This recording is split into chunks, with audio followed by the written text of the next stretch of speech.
PM 7 से 8 militant अंदर हथियार के साथ बैंक में आ गए। पहले ये ब्रांच मैनेजर कैबिन में आ गए। उन्होंने कहा चेस्ट की चाबी कहाँ है, तो उन्होंने मुझे बाहर फेंक दिया। तो नेक्स्ट वो सीधे फिर हो गए पब्लिक के पास। तो यहाँ ब्रांच मैनेजर कौन है, उनको पता नहीं चला कि एग्जैक्टली ब्रांच मैनेजर कौन है।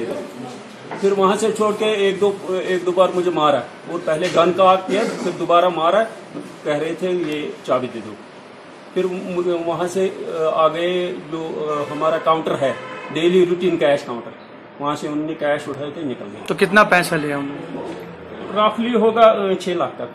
अभी हमने रिकनसाइल कैश नहीं किया, कैश हम मिला रहे हैं दिन का, तो एग्जैक्टली पोजीशन पता है। तो सिक्योरिटी वगैरह आई यहाँ पे? सिक्योरिटी अभी नहीं आई है।